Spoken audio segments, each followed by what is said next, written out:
Thomas, too. Yeah, I got him in here too. Good. Yeah. Arlington boy. But he wasn't born there, right? I thought he said he was. He was born Arlington? I know he lived there, but I didn't know if he was on, it is, but on Facebook? Hang on, guys. We're working out Ah, you guys are killing our me. technical issues. Says offline. I don't know. It's live on Facebook. All right, well, What about YouTube? I haven't gotten any notifications. Let's see on YouTube. It should start over if it was live.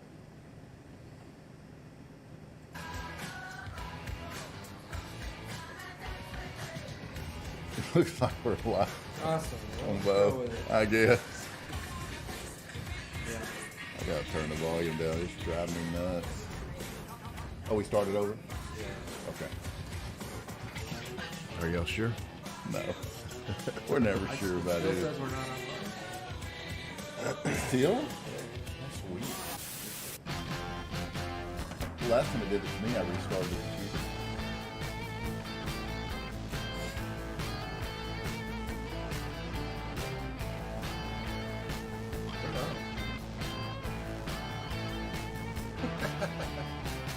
Uh-oh, we got problems.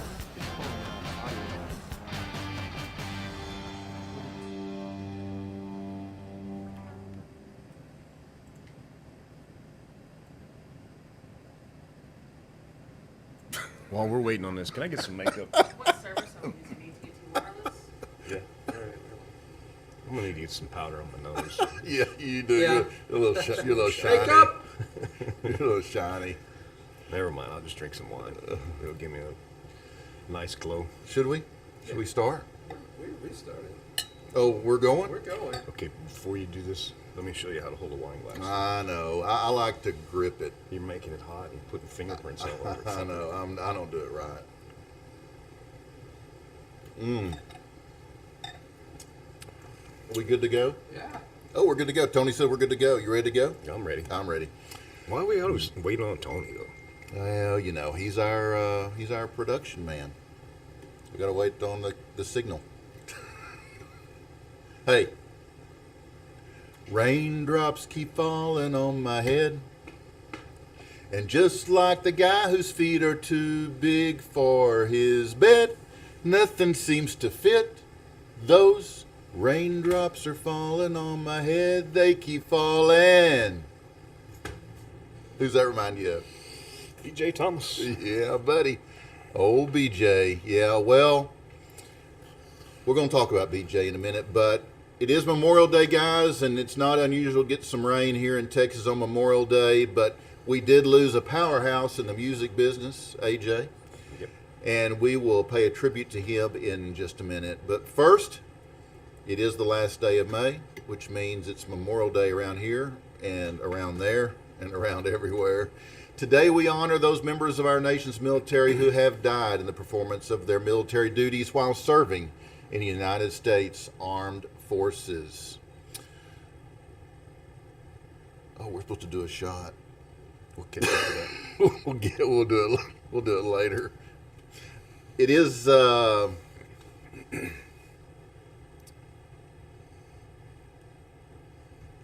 yeah, well, we'll just do a drink to honor those who have fallen. Forgot to clink with old Tony over there. He just doesn't matter at times, except for when he tells us when to go. Well, he's kind of busy making sure the show's working. And yet he has time for wine. Yeah. Oh yeah, it's gonna make for a good show. Yeah. Here's to you, Tony. Everything will run smooth now. Guys, we are on the air and live at AJ's Bar, located at 651 South Main Street in historic downtown Grapevine, Texas. Whether you are at home or on a boat or in your Puff the Magic Dragon float ring on some lake in the rain, we hope you are sharing Barside Jive with your friends and your family. And as I mentioned, another huge loss in the music business last Friday was 78-year-old Billy Joe Thomas, a.k.a. BJ Thomas, born August 7th, 1942, passed away on May 29th. He was an American singer widely known for his pop, country, and Christian hits of the 60s and 70s. He made popular recordings of Hooked on a Feeling, 1968. Great song. Raindrops Keep Falling on My Head, Not so much. 1969. You didn't like my rendition? I don't like raindrops falling on my head. Oh. Okay, I get it. Tired of raindrops. Oh, yeah. Wow, we've had a lot. And, hey, won't you play Another somebody. somebody Done me wrong song. done somebody wrong song, right? Hey, won't you play another somebody done somebody wrong song, right? 1975 was the year. Okay, I was gonna sing a little bit of "Hooked on a Feeling" just because of the tribute to BJ. We got a call. So your part is ooga chaka, ooga ooga ooga chaka. Can you do that? No. You can't. Can you do it, Tony? I don't know. Do ooga chaka, ooga ooga ooga chaka, ooga ooga. Just keep going. Chaka, ooga, ooga, ooga, chaka, ooga, ooga, ooga, chaka, ooga, ooga. I ooga, can't chaka, stop ooga, this ooga, ooga, feeling chaka, ooga, deep ooga, inside of ooga, me. ooga, chaka, Girl, you just don't realize what you do to me. When you hold me in your arms so tight, you let me know everything's all right. I'm hooked on a feeling. I'm believing that you're in love with me. Where'd you go, AJ? Oh, I was singing to you. Oh, guys. All right. My guest today. Okay, Tony. Thank you. That was really good. Yeah, Ooga. You got that Ooga Chaka down, man. Ooga We need to Chaka. copyright that. Yeah, should. Just that part. Ooga Chaka. Yeah. Ooga Chaka. My featured guest today is Rod Argent. Rod was with me last week, and we had a great time, so today should be nothing but equally phenomenal. Sexy man. Absolutely. Let me tell you a little bit about Rod. What's his name? Rodney Terrence Rod Argent. Born 14 June 1945. He is an English musician, singer, songwriter, composer, and record producer. In a career spanning more than 50 years, Argent came to prominence in the mid-1960s as founder and keyboardist of the English rock band The Zombies, as well as Argent. Argent is one of the main composers of the Zombies music and made major lyrical contributions to the band's songs. As the band's keyboardist, he used a variety of instruments, including the mellotron, the harpsichord, and the organ. In addition to his work with the Zombies and Argent, Argent has made music for television series, been a session musician, produced albums by other artists, and has included 3 studio albums. I just jacked that all up. And has had a solo career which has included 3 studio albums, Moving Home, Red House, and Classically Speaking. Argent was inducted into the Rock and Roll Hall of Fame as a member of the Zombies in Brooklyn in March 2019. And here he is now. Hiya, Rod Argent here from the Zombies and Argent, and you're watching Barside Jive. Thanks, Rod. What a great time we had last week, and I'm looking for some more of the same very soon. This is about the time during the show when I turn to AJ and ask him, "Hey, AJ, what are we drinking?" Wine, beer, whiskey, and tequila. Nope. Wine, beer, whiskey, and tequila. Oh, gosh. Okay. The beer is Boston Amber Austin Amber is the beer. from Independence Brewery in Austin, Texas. Independence Brewery, Austin, Texas. One of the few good things to come out of Austin. Yeah, exactly. Is it crazy like the city? Probably. It's Austin. That's right. Here we go. Austin Amber, Independence Brewery. Cheers. Cheers.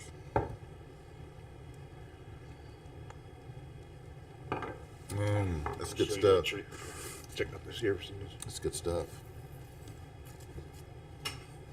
We are drinking a lot today, AJ. Keep your beer from sticking to the coaster. Oh, really? Sorry, the Good luck, YouTube feed quit. Good luck. The Zoo, king of classic rock, deep cuts, B-sides, stuff that you'll never hear on corporate radio.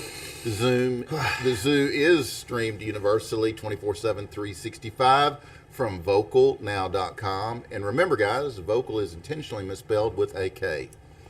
Why? They want to be different.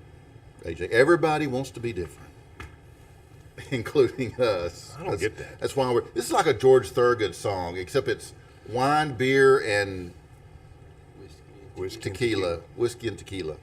It's a new song. We'll have to write a new song. One shot, one glass, and one beer. Yeah, there you go. In addition to my guest segment, which comes later in the show, I've already talked about that. I've got unconventional news, non-traditional weather, our weird world of sports and traffic that's sure to make you go, what the hell did I just see? Delivered with that rawness and that edginess that you guys crave big time. So hang on. You don't want to miss this because we're going to be very entertaining today, I'm sure. And be sure to stick around to the very end of the show because Tony always likes to stick something in the butt end of the show. Hey, I got a joke. Are you surprised? No, not at all. Here we go. Ready? Ready? Ready. A gray-haired Army general. See, this is Memorial Day appropriate. Okay. A gray-haired Army general walks to a hotel bar and sits down to a very attractive middle-aged woman. They hit it off, and she likes a man in uniform. So she says, "Why don't you come up to my room?" The general says, "I'm flattered, but at my age, I'm not sure if things would work the way you hope." She says, "But you're in good shape. Tell me, when was the last time you had sex?" "Oh," says the general, "it was probably about 1950. "Oh my gosh," says the woman, "well, I'm sure it will all come back to you rather quickly." So they end up in bed, and it's a pretty wild experience. The general really has some skills. When it's all over, she says, "General, that was wonderful. I'm so impressed that you haven't forgotten anything since 1950. And the general says, "Well, I should hope not. It's only 21:30 now."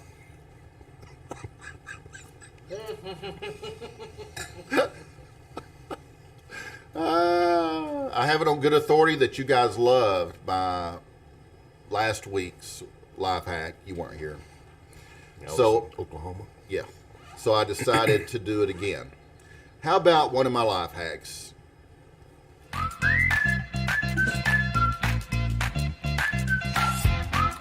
got so many drinks. I'm not sure. I'm not sure what you're drinking when I'm ready. Down that one. That warm feeling. Where's yours? Finished. Done. You drank the wine? You forced me to when you started singing. Oh, you got it kind of emotional, didn't you? No. It's kind I of was tugged. getting kind of sick. It kind of tugged at your heartstrings. No. I know you because you. Not at all. Yeah, you like it. I know you liked it. You're acting like you didn't, but I know you did. So life hack number 78 is eggs are really healthy and should be the foundation of your diet. Now, if you don't like the taste, add some salted butter, flour, white sugar, cocoa powder, and bake for 30 minutes, and voila. God, that was quick. Oh, I guess I went early. My bad. There it is. Oh, that's okay. Was that a brownie? It's a brownie. What kind of Is there brownie? another phone number associated with the account? Just a brownie. If you want to share your life hack or maybe some worthless information with us, give us a call on the bar phone, 46-COVID, 4698441631, because we know everything, kinda. Tastes like And- eggs. Tastes like eggs. And remember, knowledge is power, so power up and give us a call. By the way, if today is your birthday and you want AJ to sing a special birthday song to you, just give us a call on the bar phone, 469-844-1631. You should be able to see it scrolling across your screen. Be sure to check out my YouTube channel. Just search Barside Jive Live at youtube.com and click the little bitty bell to receive notifications when I post my premium content, which is free to all of you, just because you're premium people.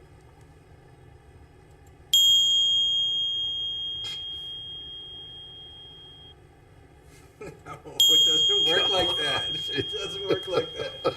Well, I keep trying. One day. One day. One day.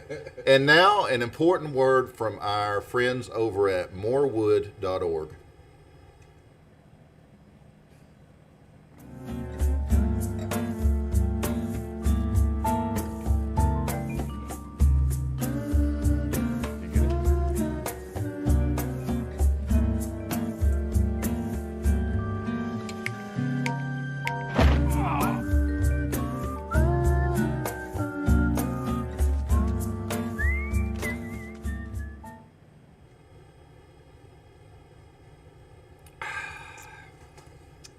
Oh, so guys, plant those trees.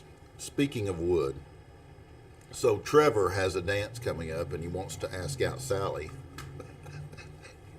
He would do anything to go with her, and he knows she doesn't have a date. The only problem is that whenever he sees her, he gets an extremely large boner. Before he asks her, he practices not getting a boner, but nothing seems to work. So he decides to just call her up so he doesn't have to risk having a boner in her presence. So he calls her and stutters through the words, but she thinks he's so cute, she accepts. At this point, he realizes he didn't find a solution to the problem, so he just put it off. But then he has a great idea. So he tapes his penis to his leg with Gorilla Tape. On the day of the dance, he heads over to Sally's house, knocks on the door, and she answers the door. He kicks her in the face.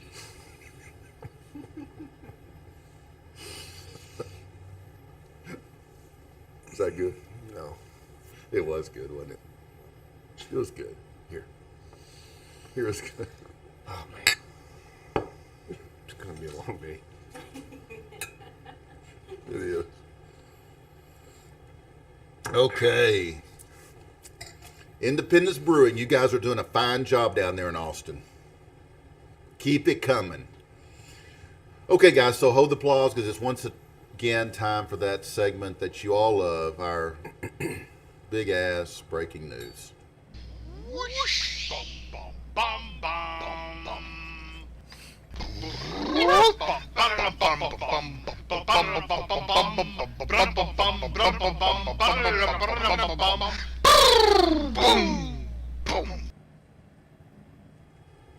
Our top news story, straight in from the Barside Jive news desk, is Republicans counter $6 trillion budget proposal with a fiscally responsible $5.9 trillion budget proposal.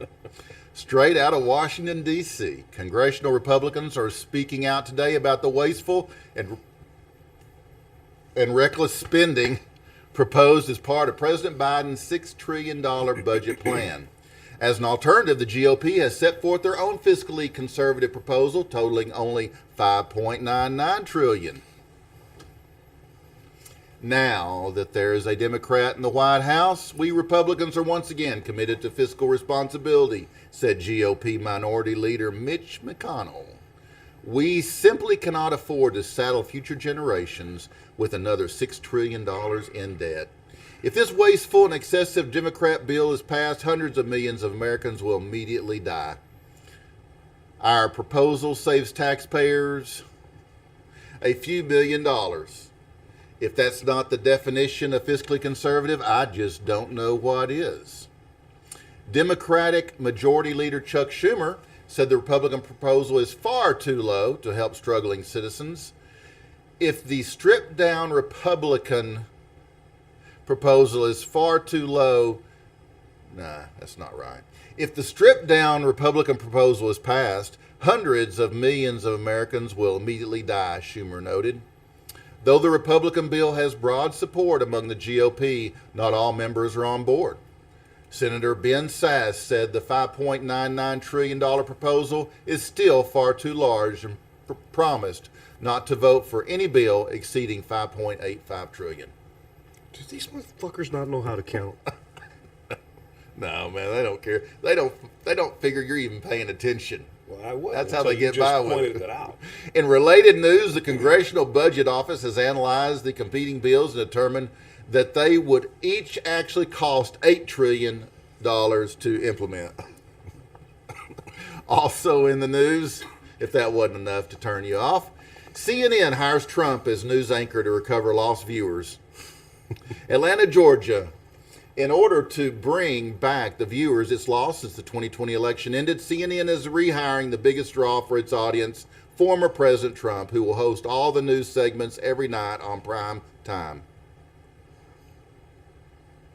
What we've discovered since the election is people only watched our station to see Trump, so we're hiring him to anchor our program, said an unnamed source high up within the organization. They're always anonymous.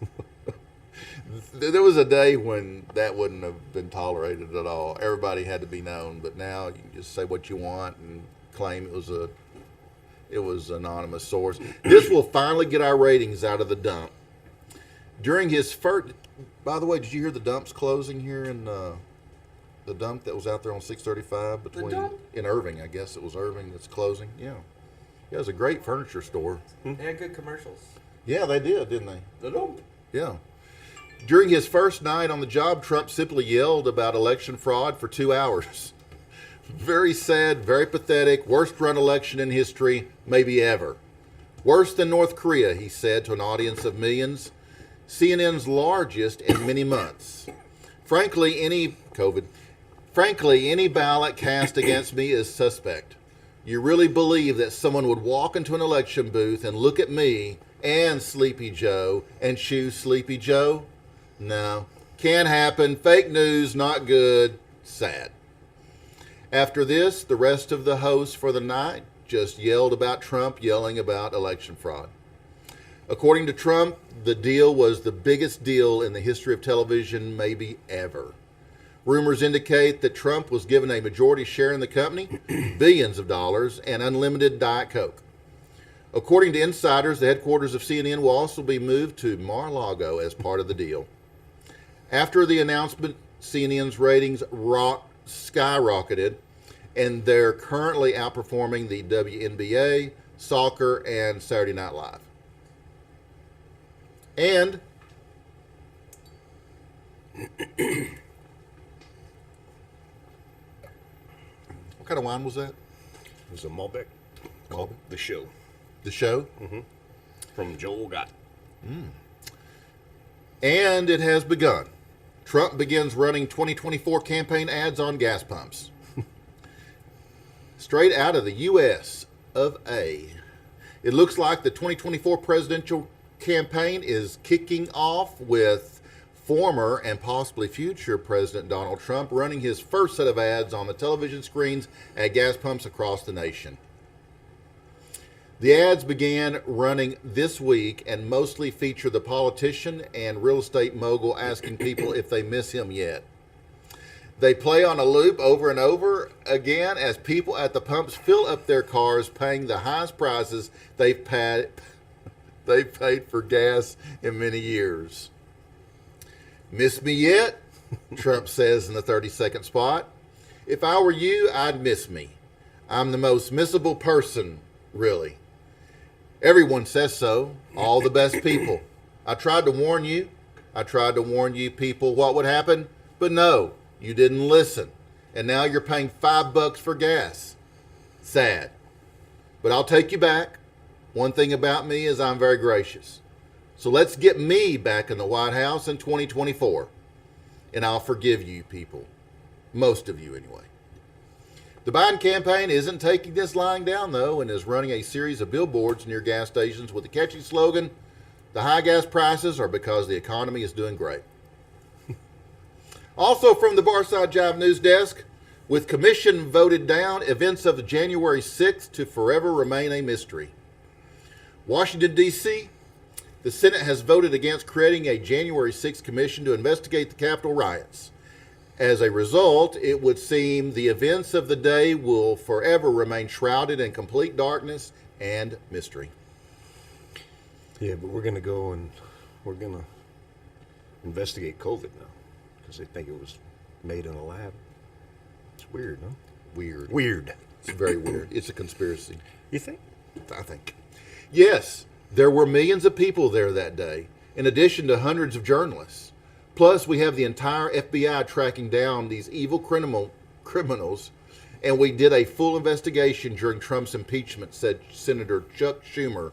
But we really have no idea what happened or what led to this horrific attack on our democracy. Wait until later today. Now, I guess we'll never know, he added as a single tear rolled down Schumer's cheek. Of course, he cries a lot. He's a pussy. Kind of like Boehner. Yeah, Maynard cried a lot. He cried a lot. According to experts, no one really knows what happened on January 6th, and spending millions of dollars on an independent commission was the only way for us to really know what happened. It's a shame, said one Democratic leader in Congress, of course unnamed. Someone incited these riots, but no one knows who. And now the racist, insurrectionist Republicans are making sure we'll never know. If only someone would have recorded the events on a cell phone or something. Republicans have offered a compromise to Democrats, proposing instead an independent commission into the year of violent BLM and Antifa riots across the country, as well as the 2021 election cycle. Woo! It's a mouthful.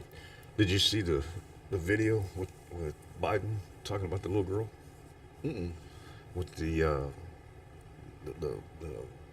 way she had her legs crossed and she looked like she was 19. Mm-mm. Yeah. She was a baby. I think she was maybe 4 or 5. Mm-mm. He was talking about how he liked her barrettes in her hair. Look at her. Isn't she beautiful? She looks like she's 19 sitting there with her legs crossed. Mm-mm. Mm-hmm. That may bump us up to an R rating. Sorry. Well, we're a family-friendly program, AJ. You're getting kind of explicit. Well, fuck it. Our trending news item segment is brought to you by our friends over at Body Action Products. And here he is, Body Action Products spokesman AJ. Body Action Anal Bleach Gel is a super concentrated, intimate area skin lightening gel.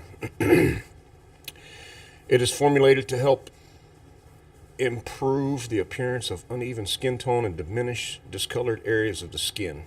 It is ideal for anal, vaginal, penis, scrotum, nipples, dark underarms, and other intimate areas that need skin lightening. For that, asshole in your life that just needs to lighten the fuck up. Trending nationally, Biden creates OnlyFans account to share exclusive ice cream eating pics with journalists. No, that's not the right one, guys. That's not the right pic. He should go get corn pop. Go to the next one. There we go. There he is. He should get corn pop to help him.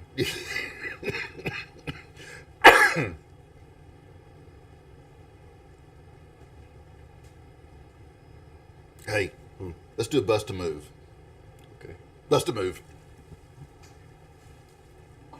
You gotta do it longer. No, it's too long. At China's instruction, Apple removes Taiwan from maps.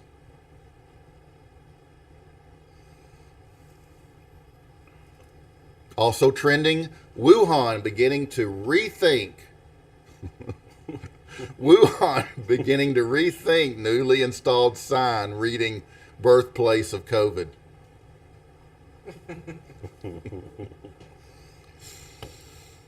All right. Snopes introduces new rating for false for now. False for now. I snorted. False for now. Well, guys, there you go. Lord. We are going to have an R rating. That's right. Well, there you have it, guys. I think it's time to move on to something we really love, and that's some rock and roll. Are you shooting me? Is that true? Oh, yeah. I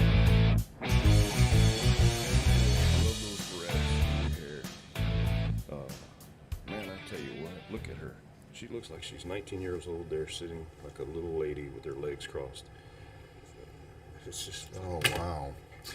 It's May 31st, and here are some reasons why this day matters in rock history. 1969 is the year.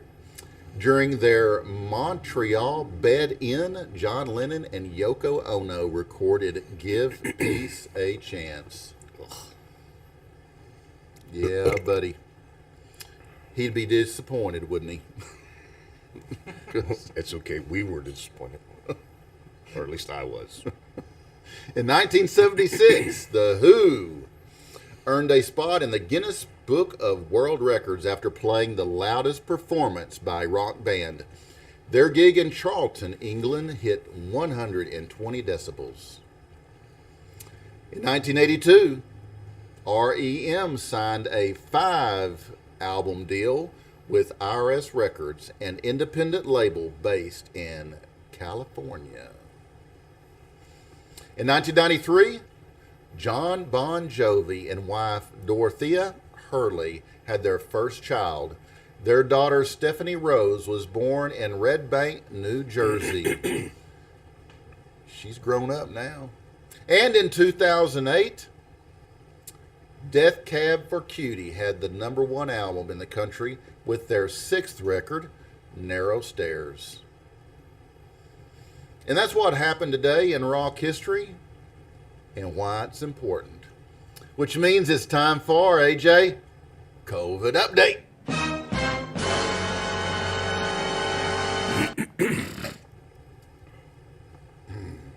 Welcome to year 2 of 14 days to flatten that curve, at least in some parts of the country. So today, guys, we're making a administrative decision and we're pulling the plug on the COVID update. I mean, there's no more funny shit to say about it, so like we're done, right? I mean, the pandemic's over, at least in Texas, and so this is the end. So no more. You want to do the intro one more time? All right. Just for posterity.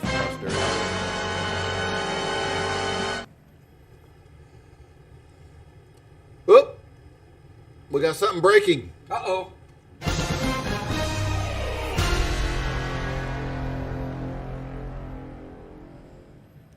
Guys, we've got some breaking news out of Rochester, Minnesota. Let's go to Adam Sallet, who is on the scene for an update on a bank robbery. Tyler, just 24 hours ago, this bank in North... That guy right there. What? That's a robber. Oh, that's the robber. Yeah. This is live TV, folks. That's the robber just went by, The robber just went according by. to the bank employees. So I got to go here and call 911. I'll talk to you later. Okay, doofus, I'm DC, not Tyler. What an asshole. Yeah, he's got to get his name straight. Guys, there you have it. You know, that was a great lead-in to what's coming up next. Sports. All right.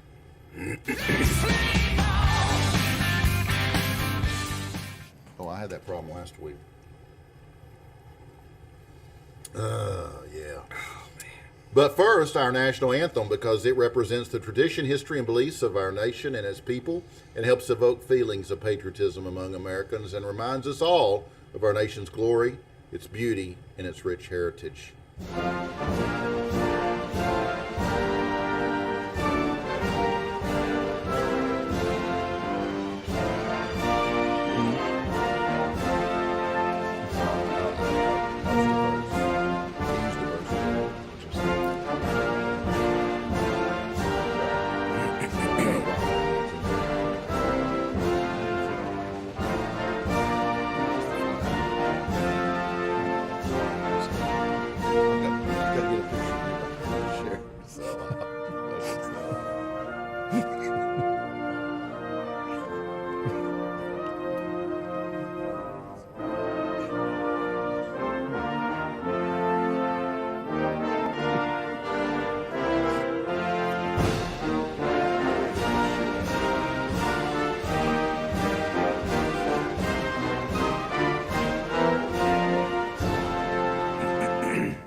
Today we bring you the 2021 Olympic. Guys, I know it's kind of dark, because It's raining. since the sun's not out, it's dark in here, and I know It's you can dark in probably my heart you can because the barely sun's not you can out. barely see it. It should have been a lot brighter because I sang you No, it did not raindrops work. keep falling on. Today we bring you the 2021 Olympic Winter Trials, and we're going to take a close look at the sport of skeleton. Skeleton is a winter sliding sport in which a person races a small sled known as a skeleton bobsled or sleigh down a frozen track while laying face down and head first. The sport and the sled may have been named from the bony appearance of the sled.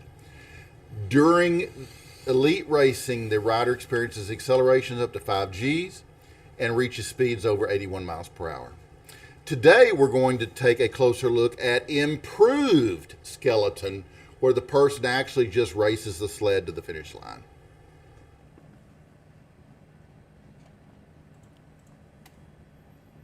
What are you doing, miss? Yep.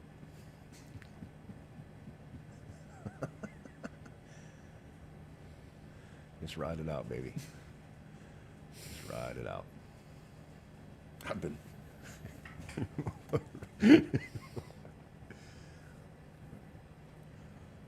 Whack! Fall again.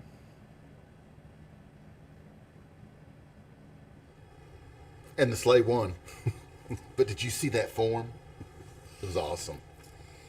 You want to do an instant replay? Okay. Okay, let's do an instant replay. It was just so awesome. Looks like he's punched himself into the head, didn't it? I think it's Look, a he's she. like swimming. Yeah. I'd have just kept going. I'd have kept. I know. I would have got up and run after the sleigh because Yeah. eventually it's going to stop. Yeah. You Well, you just got to jump beat back it. on it. You got to beat it. Yeah. He just gave up. He's a quitter. He's a quitter. He's not from USA, is he? Can't be. No. She's not from USA, is she? I think it's a chick. Are we hot, Mike? Yeah. Oh, shit. And now a word from our friends at Fog Hat Sellers.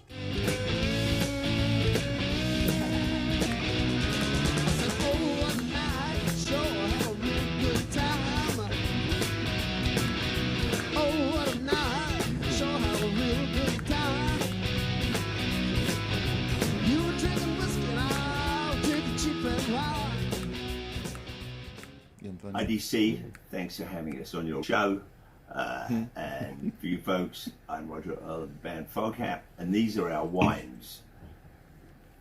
Foghat Cellars.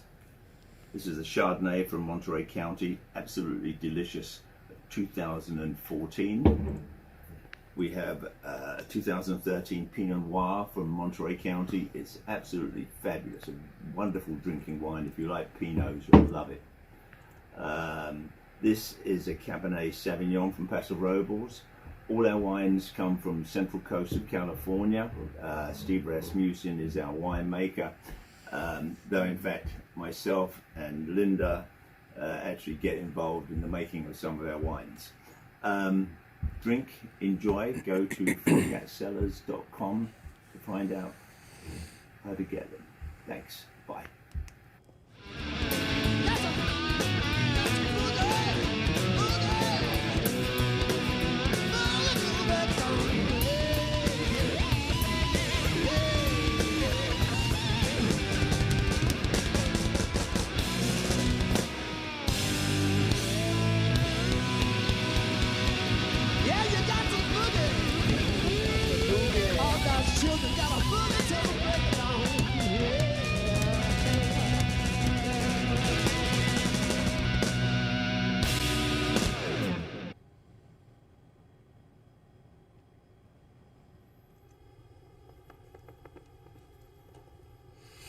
Don't forget to use the coupon code Barside Jive at the checkout screen for your 20% discount off your purchase.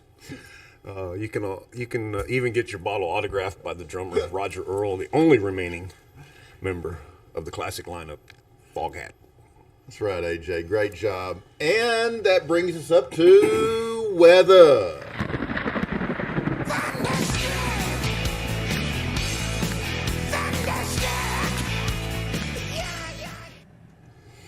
From your Barside Jive Global Weather Center, where we try to stick to the current weather since forecasts are always so wrong, including ours.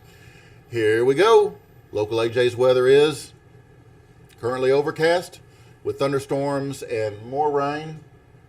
Yeah. It's 73 degrees with a high expected of 81. There's a 40 to 100% chance of rain depending on the hour. Air quality is 28, which means it's good. Wind is out of the southeast at 9 miles per hour. Humidity is a moist 81, Very moist. baby. 81. And the sun will set at 8:31 p.m. Plenty of sunshine, except you won't see it because of all the freaking clouds. Also, the moon phase is the waning gibbous. Waning gibbous. Yeah. Well, I'm excited to hear that. Knowledge is power. Waning gibbous. Waning. Waning. Waning. Waning. Is it kind of like raining? Waning. Waning. Guys from Korea. Waning. Waning. We are always improving our weather reports with cutting-edge technology thanks to your donations to paypal.me/Barside Jive Live.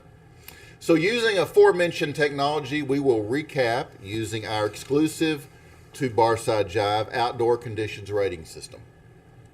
The umbrella index is High. the sweat index is Comfy. the mosquito index is Limited activity. Limited activity. the heat index is, No risk.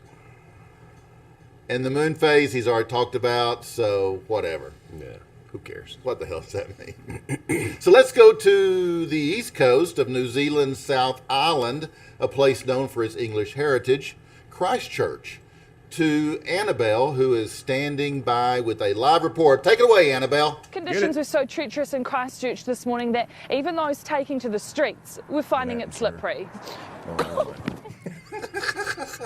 Well, she wasn't standing by very long, was she? Yeah. You couldn't see that? Annabelle, you okay? Yeah. Speaking of ice, you know, Boner helps me write the show every week, right? So Boner told me the best ice pun to tell you guys today. All right. You ready? I'm ready. Yeah. So the problem is it slipped my mind. It slipped my mind. Yeah. Okay. That's bad. All right. All right. We need a wah, wah, wah, wah. Okay. No and, whammies. and that's your global weather from your Barside Jive meteorologist, kinda, here at Barside Jive.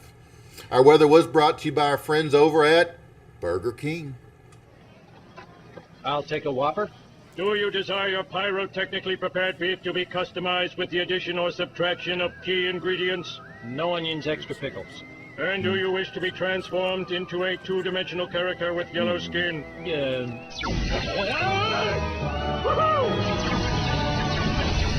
We have here what appears to be an alien invasion. And the line between civilization and anarchy is eroding as Out of my way, you punks! Wow! Lunchtime! Yeah, I gotta get out of here. Extra pickle, extra ketchup, extra mustard. How about extra get lost? What? What's going on? Oh! Aliens have all the fun. Your Highness, your mission is complete. The world is going Simpsons, and BK is in on it.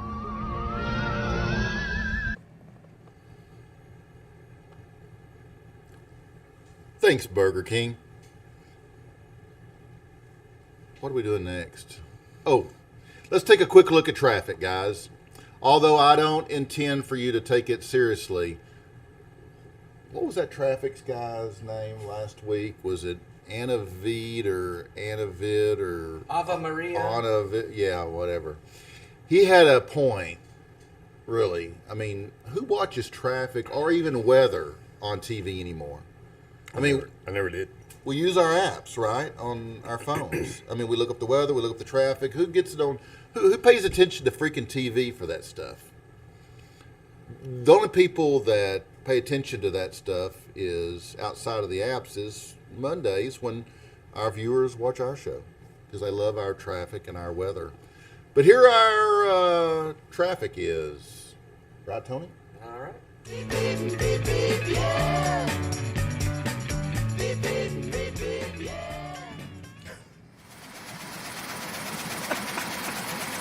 Nothing like a little last minute adjustment. How's it look out there on South Main Street today, AJ? Looks wide open. A little wet. Moving. It's moving. The car's moving. It's nothing. It's nothing. It may be fine here on Main Street in historic downtown Grapevine, Texas. Hold on. Oh, never mind. So let's go to Sealbahn Basketball in our studio traffic center for an update. Jory. Is she joking?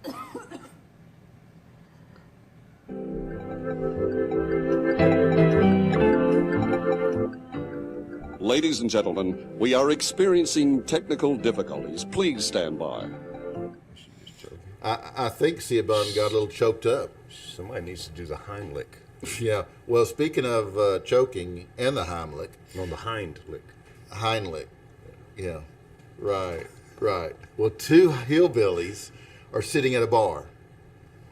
I mean, it could be like AJ's, right? Could be. So just imagine this. Two hillbillies sitting at your bar, having a bite to eat and talking about their moonshine operation. Suddenly, a woman at a nearby table who's eating a sandwich begins to cough. After a minute or so, it becomes apparent that she's in real distress. One of the hillbillies looks at her and says, "Can you swaller?" Did I do that okay? Can you swaller? Can you swaller? The woman shakes her head no. Then he asks, "Can you breathe?" The woman begins to turn blue and shakes her head no. The hillbilly walks over to the woman, lifts up her dress, yanks down her panties, and quickly gives her right butt cheek a lick with his tongue. The woman is so shocked that she has this violent spasm and the obstruction flies totally out of her mouth across the room. As she begins to breathe again, the hillbilly walks slowly back to his table. His partner says, "You know, I'd heard of that Heimlich maneuver, but I ain't never seen anybody do it." Heimlich. Well, guys, that'll bring us up to our featured guest segment, which is sponsored by Hip and Hippie. Hip and Hippie's a planet. Oh, before we do that, let's take over. You take over. AJ, you take over. Let's have a toast for a serious moment. A serious moment. This is Memorial Day. It is Memorial Day. And this one is for those that have gone on before us. You guys see us do these toasts on here all the time, and we probably need to explain it. When we clink them together and we touch the bar, that's for the ones that's gone on before us. It's been something I've done my whole military career. When I first started, I got taught that. So that's what that's about. So here's to those that have gone home. Cheers. Cheers, buddy. Cheers.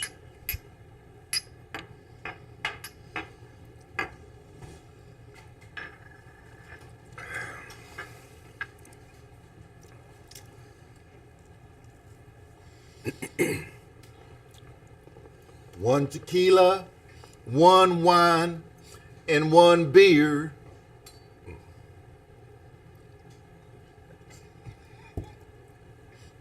It's a new George Thorogood song.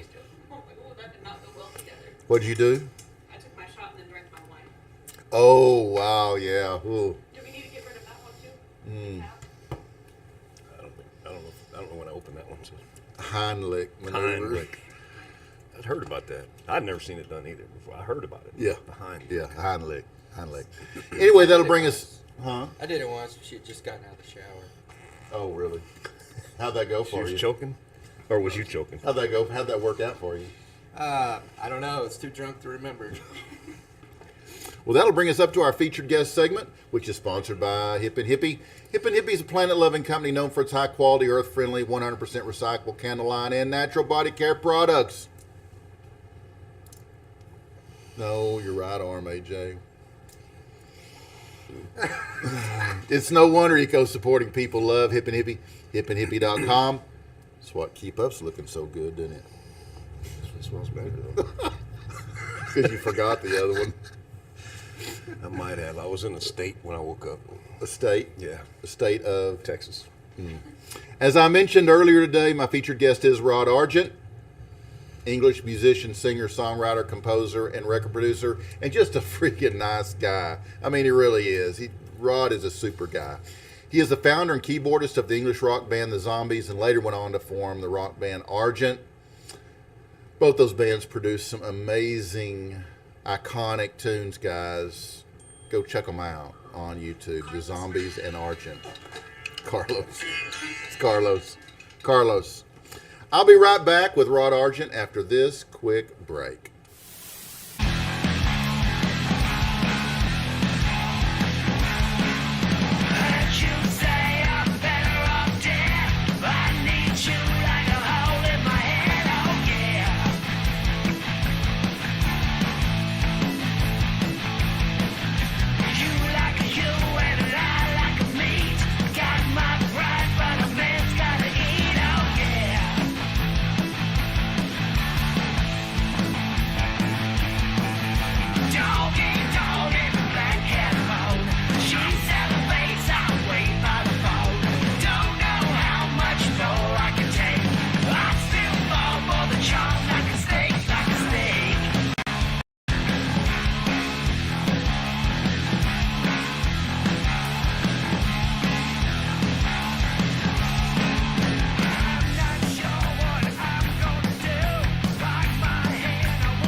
Main screen, baby.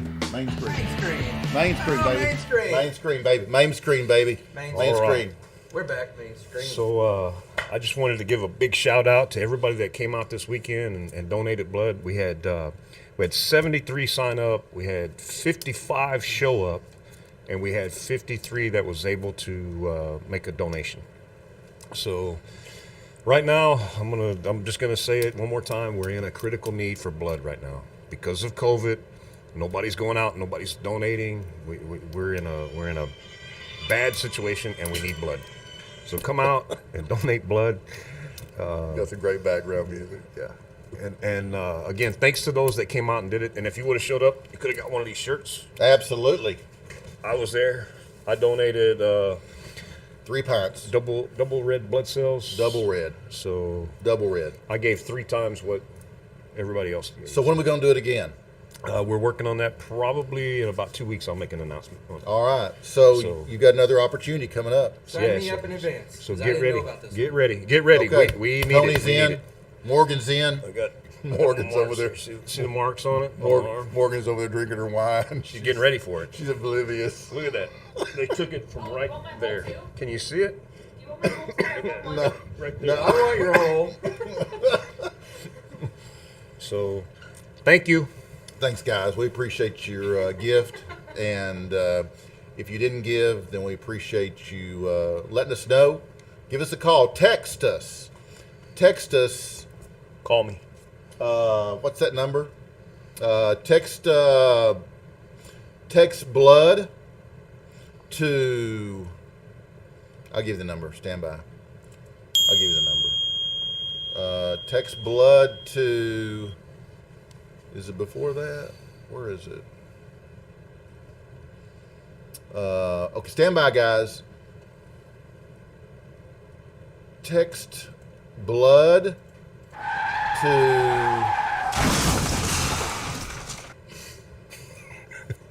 Hang on, guys. Here we go. Oh, God.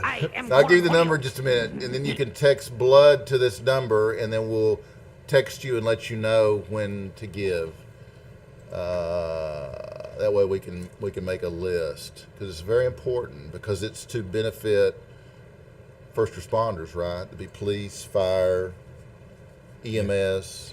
Yeah, we did this one. It was in honor of our police and fire, and also Darren Medlin, my buddy that we lost. We're coming up on his anniversary, so shout out to Gina and the girls. We'll see you soon. See you at the golf tournament. Did you find that number, DC? I almost got it. I'm working through it Probably here. maybe write that down on your hand. We got it here real close. I think it's coming. I don't think so. I think you're. No, I think we're almost there. I think it's the other way. No, there it is, right there. Okay, guys, all you got to do if you want to participate in this very important project, giving blood for first responders, text us the word blood at 469-844-1631 or 972-400-8848. Either one of those numbers, 469-844-1631 or 972-400-8848. Text us the word blood and we'll put you on the list for next time. Thank you. How's that? Thank you. Very good. Thank you. Very good. Thank y'all. you. Thank you. Thank you so much. See you next time. All right. Peace, love, rock. Hey, we got an interview coming up. I got a beer to get. Okay, here's Rod Argent. It's the time of the season when love runs high. You are watching Barside Jive with my guest, Rod Argent of the Zombies and Oh, that's Argent. a good song. So, Rod, You like I that know song? you guys I formed love that Argent song. in Yeah, about that's 69, that was I their think song. it was. One of their And you songs. had That's right. the Zombies, yeah, Rod Argent, yeah. 69, yeah. 69. And you guys had 3 UK top 40 they had singles, several Hold Your good Head songs. Up, which is an amazing song, which reached number 5 and spent 12 weeks on the chart. Tragedy. Oh, yeah, yeah. And God Gave Rock and Roll to You. Yeah, we did indeed. It was, they were great times. I mean, I think that was a great band too. And Russ Ballard's voice was just fantastic because he could be really powerful when he sang, but he got this sweetness when he sang lightly as well in the upper registers that was just beautiful. You know, and a very, very talented guy. And as were all the guys in the band. That it was, Argent was great. I enjoyed those times very much. Yeah, and then you had what, 2 of your albums charted in the UK altogether now? Altogether now, did you know? I have to mention that in many ways, my favourite 2 Argent albums are the first 2. Now, the thing is that we recorded them in a newly starting up studio called Sound Techniques, which had a fine engineer, a guy called Jerry Boyce, but it was just starting up, and I actually loved those two albums, but the sound was a little bit small, and which was the reason why we left Sound Techniques and for All Together Now went to Abbey Road.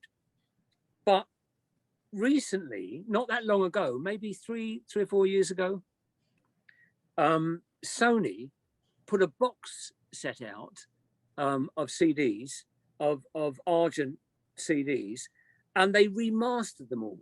And with the present day techniques of multi-band compression, etc., where you can look at, you know, like the bass areas, the mid areas, the top areas, all individually, they actually brought the sound quality up so the songs could compete with the stuff that's out there now. Unfortunately, you can't get that box set anymore. So I actually got a copy of this box set, a box CD set, and I was really blown away with, because suddenly I think if we'd have had a sound as big as that on those original albums, I think those original two albums would have been big hits in the UK. And in some ways, some of my favorite Argent material is on those first two albums. Mm-hmm. Well, All Together Now peaked at like number 13 in the UK, right? What did, sorry? I said All Together Now, like yeah, probably number 13. Like I think In Deep, like 49. Okay. So and of course, All Together Now was a big album in the US as well. Yeah. Oh, yeah, absolutely. But usually the reason I talk about the UK charts is because usually you did a lot better over here than you did over there. So I know. mean, that album was 13 in the UK. Oh yeah, that's true. Yeah. And we had and we weren't ripped off as Argent in the UK as we had been with the Zombies. So that was a good thing, you know. Yeah. Good experience, yeah. Well, God Gave Rock and Roll, what a great song. It's just a great anthem. And then Kiss covered it later on. They did, yeah. Yeah. And when I first heard the beginning of the Kiss record, I thought it was us. Yeah. But do you know what? I have to tell you something about that. And I don't know if Russ even remembers this, because Russ wrote that song. When he first brought it into the rehearsal room, we would always throw in ideas at rehearsal, all of us. I mean, that's how, whoever brought the song in, people would suggest something, and we build things up like that. It was great fun. And when Russ first brought God Gave Rock and Roll to You, it was sort of God gave rock and roll to you. It was like an up-tempo thing. Right. But I recently heard something of John Lennon's where he'd had almost an industrial sort of boom, boom, like that. And I said to Russ, do you fancy just trying that feel on it, a real half-time feel, and make it really big in that way? And he loved it, So the very, very original idea of it was a much more conventional rock and roll groove. So it turned into something else completely. So that was interesting. Wow. And then Liar. Yeah, and I love the Three Dog Night version of that. That was a terrific example of, I loved the song when we did it on our first album, but it had quite a small sound. Of course, when Three Dog Night did it, it had just a much bigger sound. But they saw the potential in the song, and made it a big hit. Well, you guys are such great songwriters. Okay, do you remember a little song you guys did called "It's Only Money"? Oh yeah. Another Russ song. He sang great on that. It's my favorite Argent song. Oh, and that comes in two versions on the album as well. There are two different grooves to it, completely. But he got the original idea of that from the Barrett Strong song "Money." Okay. Obviously his song is nothing to do with that. But there is in one of the versions there's a little reference section where he goes, da da da da da da da da da. You know, so it's just like a little nod in the direction of, you know. Yeah. I just love what y'all did with that song. I always have. We still play it on the radio at the zoo. Oh, that's fantastic. Yeah. That's nice to hear. Yeah. Still do. Still play it. It's awesome. You mentioned earlier the reason Argent disbanded. I think the catalyst was probably money or lack thereof. And yeah, I think it was by that time. And again, management has been a continual frustration, right, to me and to us in the bands. Poor management. Yeah, really. You know, not. I mean, with the Zombies, it was poor management, and it was also management that was exploitative. In Argent, it wasn't exploitative, but it just wasn't great. And you know, I remember once being on tour in the States, and the timing was really bad, and we go to play down south, and none of the albums would be there. The release hadn't come out in time. You know, nothing was really managed in a streamlined way, and there were a lot of frustrations for various reasons because of that. So I think that was one reason. But you know, I don't know how you can put your finger onto everything, really. You know, things are what they are. And in the end, I think Russ and I we've all stayed friends all our lives. Again, you know, I haven't fallen out with anybody on any band that we've been in. But we weren't gelling in the way that we were gelling when we first started the band, I think. Yeah. And it's just the life of a band, really. And honestly, it's like being married. You know, you're either traveling for hours with the same guys in the same few feet of space, or you're then going through all the trials and tribulations of things that aren't going right together, and you're just packed together all the time. It's not an easy environment, but you know, but we all stayed friends, and we've stayed great admirers of each other throughout all the years. So I'm thankful for that. But things have their own life, I think, and it felt like Argent. You know, I've been on the road for 12 years. I had a young family, and I was really missing my young kids, and I didn't ever seem to be there. And that was one reason for me. And at the end of one particularly badly managed tour, I remember saying to the guys, "Look, I've had it. You know, I want to come off the road, basically." I never thought I'd be on the road again. You know, and it wasn't until I got back together with Colin. But at that time, I thought, I want to stay in music all my life, but that's it for the road for me. But you know, it wasn't to be so. Well, let's talk for a minute about your solo career. So you got 3 studio albums, right? Oh, well, yeah. I mean, Moving Home. There was one, Moving Home, yeah. Red House. Red House, yeah. And then something completely different, Classically Speaking. Yeah. Yeah. Well, okay. Well, Moving Home, after we split up, I wrote some songs, and I wanted to record them. Initially, I was going to do it. Well, I did it with Phil Collins on drums, with Alfonso Johnson on bass from Weather Report, and it was produced by Robin Lumley, and he helped me find a great second keyboard player for some live stuff once I'd recorded the album, and we did 3 concerts. They were all sold out, and they were great, actually. And Phil at the time, here's something about it. Phil Collins was going to come and do the concerts with me, and then he was going through a period where he phoned me up and he said, "Look, Rod, I'm not going to be able to do the concerts." He said, "I've got one last chance to save my marriage. My wife's in Canada at the moment, and I have to go and try and save it." And I said, "Yeah, of course, Phil. You know, I quite understand." And so I didn't have a drummer. But he said, don't worry, I'll find you somebody really good. And we'd been doing some,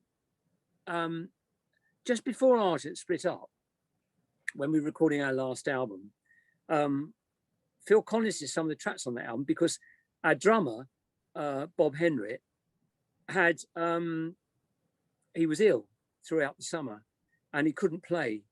I can't remember the name of the thing now, but it's when you get jaundice, you know, a hepatitis. He had hepatitis. So to fill in the time sometimes, we would have these jam sessions and Phil used to come along and he would play for the very first time. We had 2 drum kits set up. He would play with 2 drummers and he absolutely loved that. And the guy that used to play drums with us, he said he offered him the job in Genesis as the second drummer. And this guy, who was really a jazzer and really didn't know, unbelievably, didn't know much about Genesis, said, oh, it doesn't sound like the sort of thing I should do. He kicked himself later, you know, because it could have been the most fantastic thing for him. But anyway, that was the first time. And it was after that Phil actually got in touch with Chester Thompson, who was the other part of Weather Report at the time with Alphonso Johnson. And anyway, for my solo concerts, he phoned me up and he said, I've got Chester Thompson to come over and he's going to do the concerts with you. And I said, what, Chester from Weather Report? And he said, yeah. And I thought, oh my God. And Phil paid for Chester to come over first class. And he paid for him to come and do the concerts with me, which was the most extraordinarily nice thing for him to do. Absolutely unbelievable. And we had a ball doing it. But the one thing that I felt at that time was that singing lead on those things, I felt my voice is really not anything like as strong as I wanted it to be. So I actually went away after that and got some voice coaching, just to strengthen my voice. And I think my voice now is 4 times as strong as it was when I was younger. I just wish I'd done it really earlier in my career. And even at this age, I can get higher now and with much more strength in my voice than I could when I was much younger. But that's an aside. And by the time I did Red House, that was put together because my production college at the time, Peter Van Hook. Now, Peter used to be the drummer with Van Morrison, but he's a wonderful musician. And he and I got together and we produced people like, as I said to you earlier, Nancy Griffith and Tanisha Tikaram, Joshua Caddison. And he latched a little record label that he got onto the New Age thing. Now, I was never into New Age, but he was very insistent that he wanted to use that as, he saw New Age as a very different thing. I didn't understand it at all, really. But anyway, I did what was basically quite a chilled out instrumental album, which was Red House. And that was for Pete's label. But I did do one vocal on it, which was a song called Helpless. And even on Helpless, by that time, I think my voice was much stronger than it had been on the Moving Home album. And again, I think it's much stronger now than it was then. But yeah, and then the classical album came about because I'd had some real production success with Pete Van Hook, and we'd sold probably 7 million albums out of my little studio in the house that I had in Bedfordshire, my previous house. But I'd had enough of production because, quite rightly, if you're a producer, you start a new project and the person that you're producing wants to have you on call for 24 hours a day. Quite rightly, it's their big chance, you know, it's their album. And so you throw yourself into this 24 hours a day thing. And the minute you finish, you've got your next client coming up and you've got to do it all again. And in the end, I said to Pete, look, Pete, we've had a lot of success and it's fantastic. And I'm so pleased. I said, but I'm too selfish to want to go on doing this. I want to write some songs myself again. You know, I want to start doing this again. Right. And And right at that time was when I met Colin again by accident, and we started doing some stuff together, and we gradually formed that. But in the year, I thought I'm going to have a year, because I had enough money to do that at the time, and I thought I'm going to have a year doing absolutely nothing, just to refresh my mind, just to see if anything occurs to me and makes me excited. And I've got a very dear friend who's a classical musician, and he plays in a lot of the big orchestras and everything. And he said to me, why don't you do a solo piano classical album? And I said, well, I can't do that. He said, well, why not? I said, well, I'm just self-taught. He said, listen, I've heard you half play so much. He said, why don't you go away for a year and do some real work? And I thought, oh, thanks very much. And I thought, but I tell you what, I thought, I'm going to take maybe 10 pieces or whatever it was on that album. I'm going to choose them, and I'm not going to be governed by how difficult they are or how easy they are. I'm just going to take 10 favorite pieces and see if I can, give myself a year to try and record something. So I rehearsed, I practiced for 3 hours a day at least for a year, to get myself into that idiom. And in the end, I was very proud of what I managed to do. And I got some great reaction from, I ended up doing 2 or 3 Chopin studies. I remember seeing Keith Emerson, who the jazz musician I earlier mentioned to you was a guy called John Dankworth. Well, at his music theatre, he had Keith Emerson down one night, and with John's big band, because he had a great big band.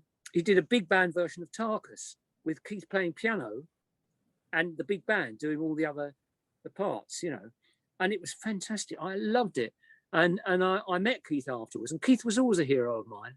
I always loved his playing. I thought it was absolutely brilliant. And I said to him, how amazing I thought it was and everything. And he said, oh, John tells me that you're doing something. I said, yeah, I've done a classical album. And I've done 3 Chopin studies. He said, oh my God. And I thought, oh, blimey, that's something if he's saying that to me, And he said, I'm doing some recording at the moment. He said, why don't you pop up? And for some reason or other, I couldn't. But anyway, the album came out and it had some great reactions from some classical people, unbelievably. I'm not proud of every piece on there, but the pieces that came off the best, I was really proud of, actually. I can't play them now. I mean, if I had to go back to that, I'd have to practice 3 hours a day again for a considerable amount of time, to be able to do it. But no, but it was great. And I loved it because I've always loved classical music. I've always loved jazz. I mentioned the Miles Davis Band of 1958 to you. I can still sing all the Cannonball Adderley and John Coltrane solos on that track, Milestones, But that didn't stop me being just as knocked out with Elvis and Little Richard and all that. I didn't see any difference. And I could listen to a piece of Stravinsky and then put on My Baby Left Me or something, and it sounded equally good to me. It's just water from the same well if it works, I think, anyway. Right. Let me ask you, Rod, do you have any hobbies outside of music? I've always liked sport. I still play tennis. And in fact, we've been locked down for the last several months and haven't been able to play. So we've got, since moving here 6 years ago, I've got there's a tennis club just 500 yards away from where I live, and they've got a brilliant coach there, and so I've been having a great time just trying to get myself back up to a reasonable standard playing tennis. So as long as I feel healthy enough to do that, I absolutely love doing that. I've always liked reading, literature. I was going to study literature at university, but I never read as much as I want to, because we seem to be working all the time, trying to get other things together, which is great, Oh yeah, great. Absolutely. Yeah. I guess music is your first love, isn't it? It is, yeah.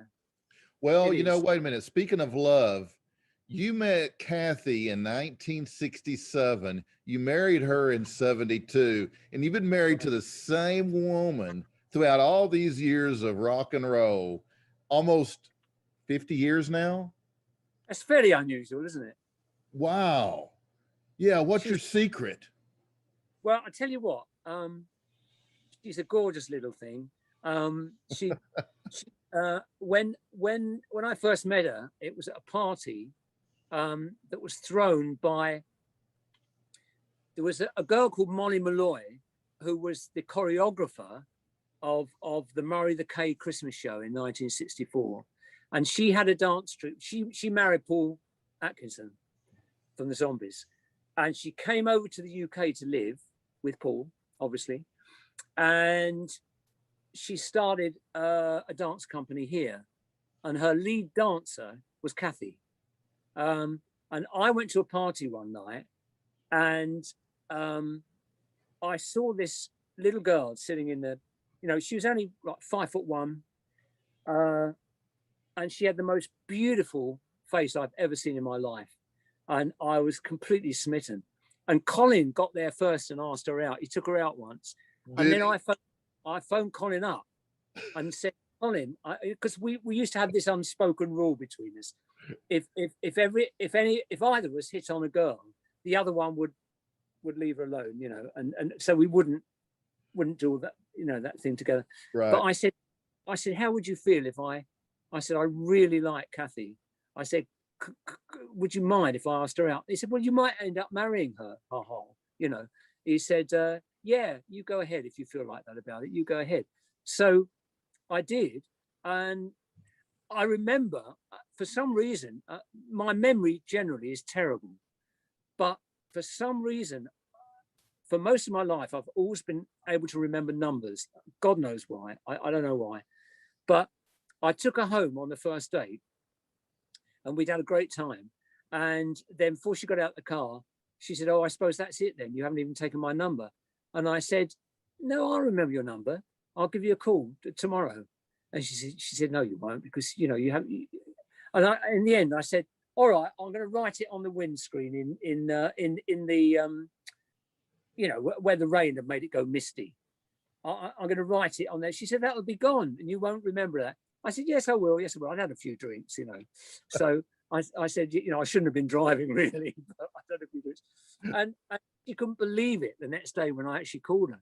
She said, how did you know my number? I said, I told you I wouldn't forget it, And we never stopped from that point. And we went out together for 5 years before we got married. Because, to me, even though I loved her, I thought marriage is such a big deal. It's a big thing, and I'm still young. And at the time there were, one of the things about being in a rock and roll band is, you get come onto by girls that are much prettier sometimes than you would if you hadn't been in a rock and roll band. Right. But anyway, I made the decision, and we're more in love now than we were all that time ago, and both of us have lost, an inch of height because we're so old now.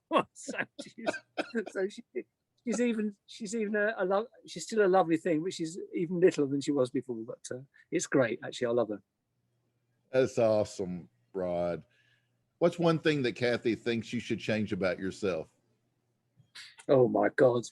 I don't know really. I mean, she's not generally. Because she's always come up. She started life in the arts really. She was a ballet dancer when she started, and then after she saw West Side Story, she became obsessed with jazz dance, and that's how she became a jazz dancer. And then that's how she came to dance for Molly. In the second half of her career, after she stopped dancing, she choreographed for a while.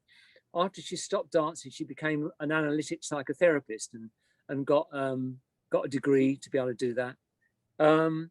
But because she had such a background in artistic things, and because we had so much in common, for instance, I realized from when I first took her out that we really shared the same taste in whatever records we loved. I mean, she'd heard Stevie Winwood sing Georgia, and which not everyone has, and it's still the most extraordinary soulful thing that I've heard on the second Spencer Davis album. You know, I love Ray Charles, one of my all-time heroes, but Right. I thought the maturity and the way that Stevie sang that and played it, I'd recommend anyone to go and search that out and have a listen to it.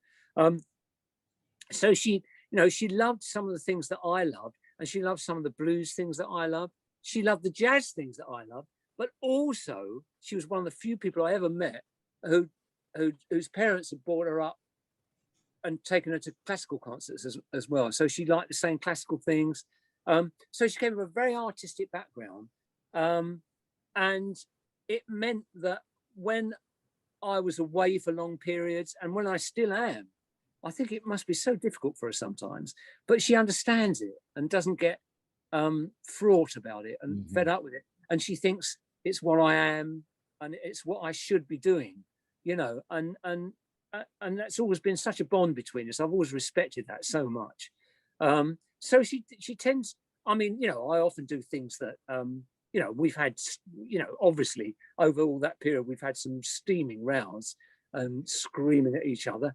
But generally speaking, we see things the same way. And I don't think there's a major thing that she would maybe change about. I think I'm much more mature now. I think I was very immature when I was younger, and I think that used to get her down. Particularly because I think if you're in a rock and roll group, you know, when you're on tour, you know, you might get. I was on tour from the time I was 19 till in my early 30s, and during that whole time, I'd never booked a plane ticket. I'd never had to do anything for myself at all.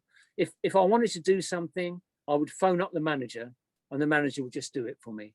And you know, it was. And also, for instance, if you went into a restaurant during that period of time, the chances are someone would recognize who you were. And so you would get a better table. You would, in general terms, you didn't have to become socially very good with people, because people would always make allowances for you.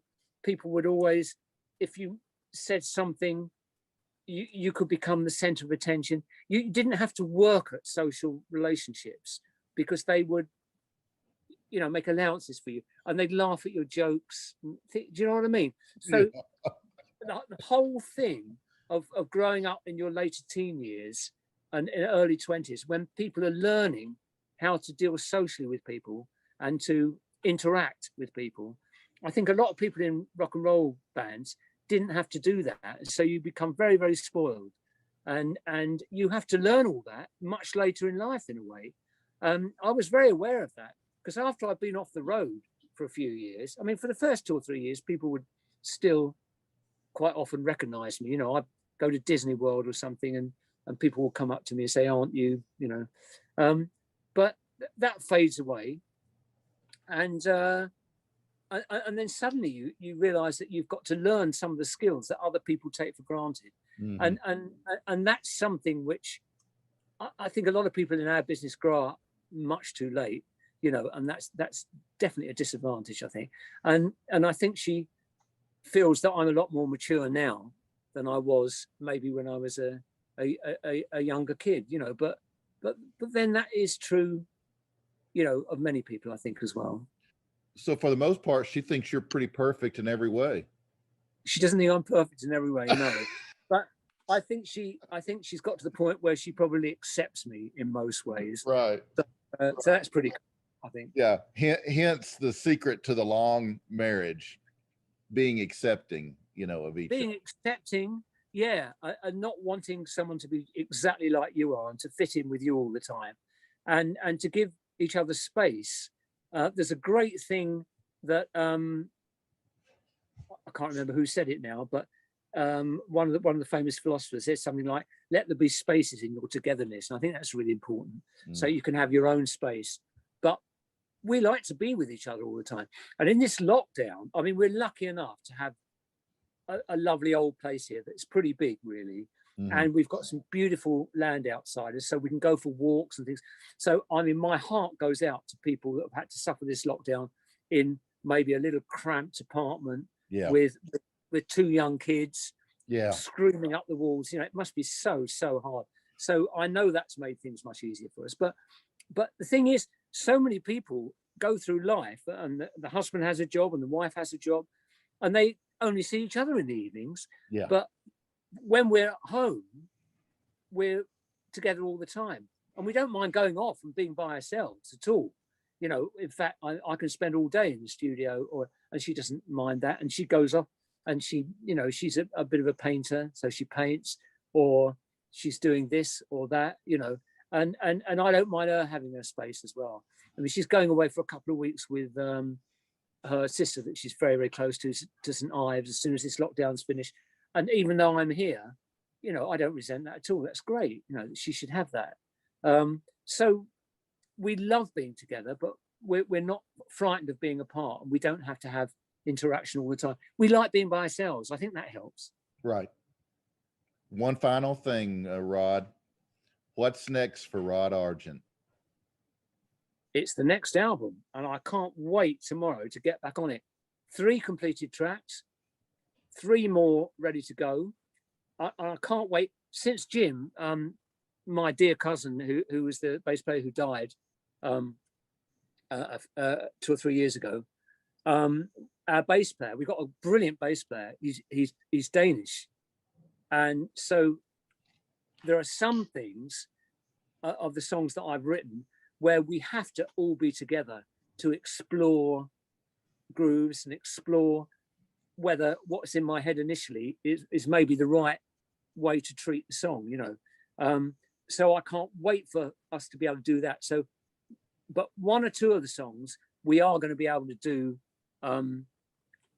remotely, if you like. I don't like doing that, but there's one song that I'm very fond of indeed, that Colin's putting the master vocal on tomorrow, and I can't wait to finish that.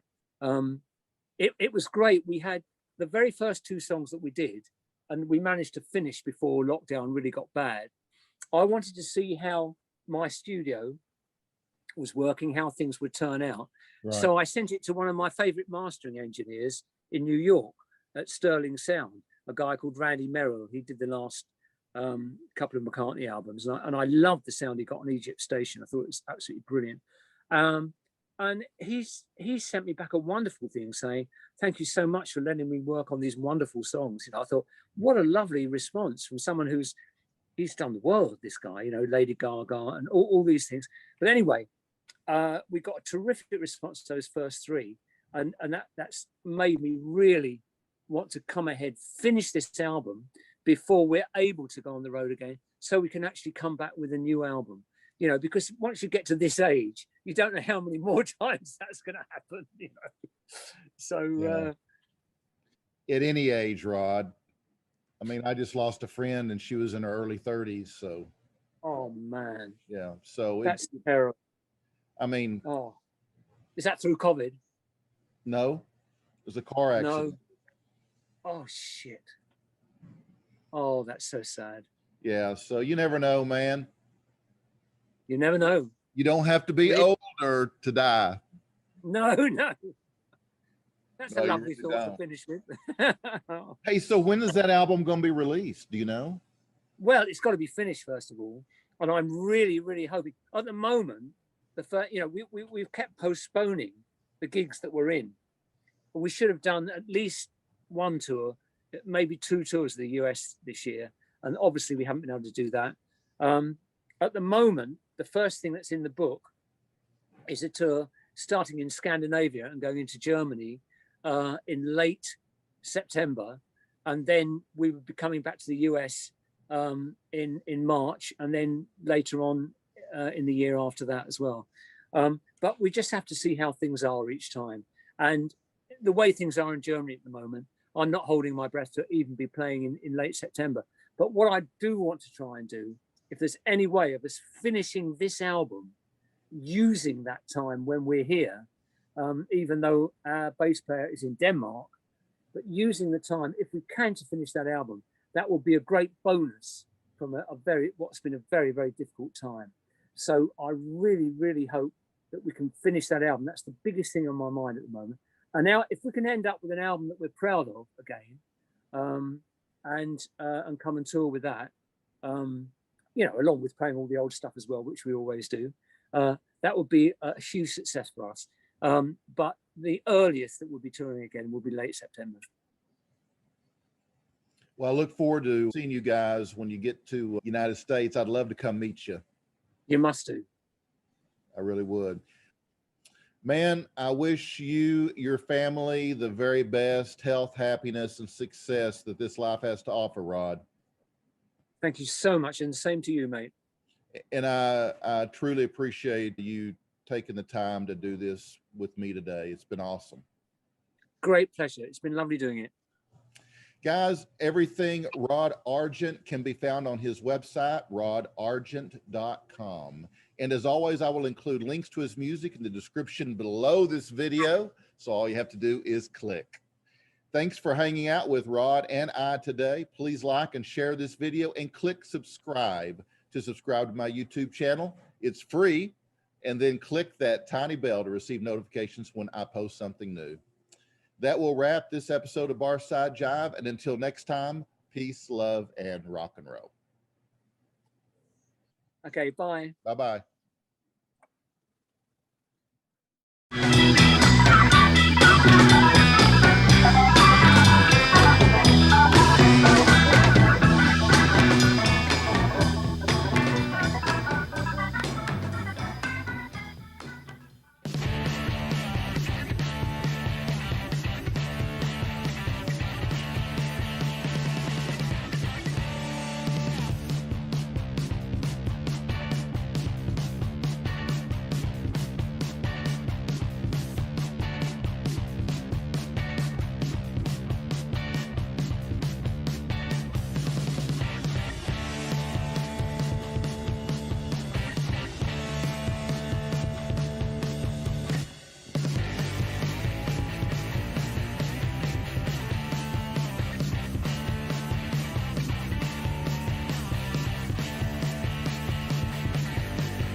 Barside Jive shall not be responsible for any incorrect or inaccurate information caused by this broadcast.